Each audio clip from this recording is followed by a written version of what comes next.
আমার বিয়ে 2টা হয়েছে, আমার 3টা 4টাও হয় নাই, 5টা 6টাও হয় নাই। আমার ছোটোবেলা একটা বিয়ে হয়েছিল, সেখানে অনেক ছোটোই ছিলাম, মাত্র এসএসসি পরীক্ষার পাশের পর।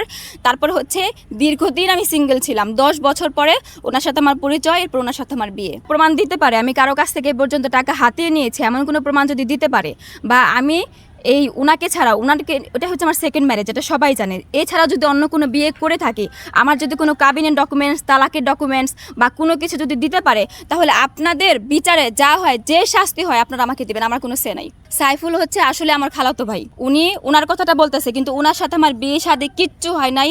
সবাই জানে যে উনি হচ্ছে আমার খালাতো ভাই, এবং উনি বিদেশে থাকে কত বছর হলো, সেই 2013 সালের সম্ভবত মার্চ এপ্রিলের দিকে, আমি যতটুকু মনে পড়ে আমার, উনি তখন থেকে বিদেশে থাকে। এর মধ্যে উনি একটা বিয়ে করছিল, বিয়ে করে দেশে 3 মাস থাকছে, 3 মাস থেকে তখন আমি এখানে থাকিও না, মানে আমি আমাদের বাসায় থাকি, ওনার সাথে আমার দেখাই হয় নাই কোনো দিন।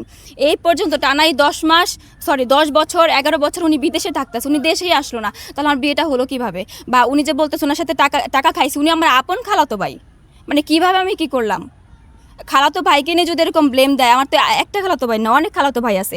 যেমন পারুরিয়াতেও আমি গিয়েছিলাম, আমার আরেকটা খালাতো ভাই নেই, আমার নিজের কোনো ভাই নাই। তো সেই হিসেবে তো আমার খালাতো ভাই, মামাতো ভাই, চাচাতো ভাই, ফুফাতো ভাই, এদেরকে নিয়ে তো আমার কাজগুলো করতে হবে। আমি তো একটা মেয়ে মানুষ, একা কোথাও তো যেতে পারি না, আমি তো সেফ না, আমি সেফ ফিল করিও না। বিয়ে বলেন বা কোনো অন্য ধরনের সম্পর্ক বলেন, কখনোই কার সাথে ছিল না। ও যদি প্রমাণ দিতে পারে, যদি একটা ডুয়েট কোনো ছবিও দিতে পারে, তারপর আপনারা আমার বিচারটা করেন, ঠিক আছে? তাহলে প্রমাণ দিক। আমি চাই উনি ডকুমেন্টস নিয়ে এসে, ওই যে হাজবেন্ডগুলো আমার বলতেছে, ওই হাজবেন্ডগুলো নিয়ে এসে, বা ওই হাজবেন্ডের এলাকার লোক আছে, তারপর কাবিননামা থাকে, তালাকনামা থাকে, আরও কি এভিডেন্স থাকে না? আমি এত কিছু জানিও না। উনি এসে সবার সামনে ধরুক যে হ্যাঁ, এই মেয়ের 5-6টা বিয়ে হয়েছে, যদি বলতে পারে তাহলে আমি মেনে নিব। আমি তো বললামই।